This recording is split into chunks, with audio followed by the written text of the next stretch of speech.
Yo, it's your boy YoungMully. Now check this shit out, gang.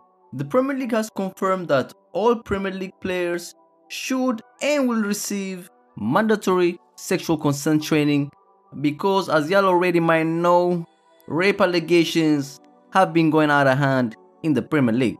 Now, the Athletic is reporting a top flight club has chosen not to suspend a player who is accused of 2 counts of rape and he played this weekend.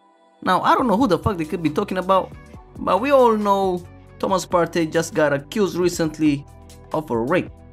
Now, I'm not implying that he was the player because there are almost over 500 Premier League players, but all I gotta say, the timing is kinda eerie.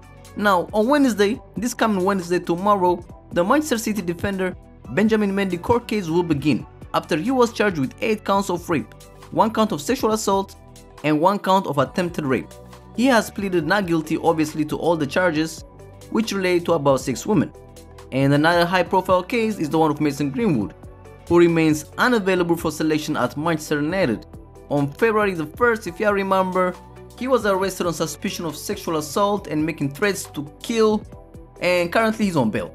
And as I mentioned earlier before too in the video, Thomas Partey is the latest player that he was accused, but fortunately for Thomas Partey, there's been some videos surfacing on the internet where you can see the woman was actually beating him. Now, the Premier League has confirmed that all motherfucking players will receive mandatory sexual consent training, and they're saying this is just the first step.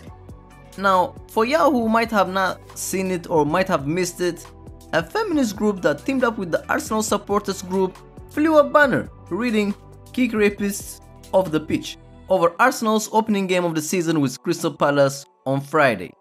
And on top of this shit, the Premier League has also informed the Premier League teams if clubs fail to introduce the training, they will face disciplinary action. That means they'll probably pay some moolah. Because word on street right now is there are a few players charged with rape, unnamed players, that are still playing in the Premier League. Now, if you ask YoungMully, this is not a bad idea because this kind of serious issue. Because for sure, there are some players who are actually violating the studies.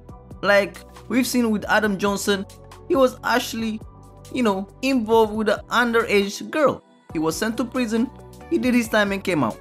Now, in those cases, that's fucked up. And even if the female is above age, you need sexual consent. You need the green light, homie. Simple as that. But we've also seen cases, like the one in Neymar case, where the thotty was actually capping. She was capping in order to get some money. There's also Ronaldo case, where he was accused of some rape of a female in Vegas. Now, I don't know if that was cap or real, because the charges were dropped. Some say Ronaldo paid her off, some say she was capping, but who the fuck knows? Now, for sure, when you have some certain type of status, fame, and money, you gotta move some type of way. Because there's hella demon opportunists in the streets who be preying on a footballer to make a mistake so they can get the bag. And that's why we see Drizzy Drake moving around with Tabasco. But history has also showed us that footballers sometimes they get the fame and the status get to the head. So they think they can do whatever they want. And they think they can get away with it because they got some money. And again, that's not right.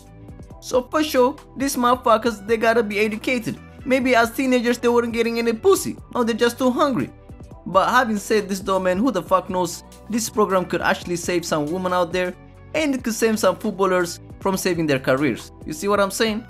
And while we're at it, man, I'm also gonna cover the Benjamin Mendy case. It's starting tomorrow, as you already know. We're gonna see how that shit turns out. But what do y'all think, man? What do y'all think about this program? Do y'all think it's a good idea? Or do y'all think it's another public stunt from the Premier League to say we're doing something? Do y'all think more could be done to prevent these situations? Let me know your thoughts in the comment box. It's your boy YoungMully. Let's subscribe. It's late.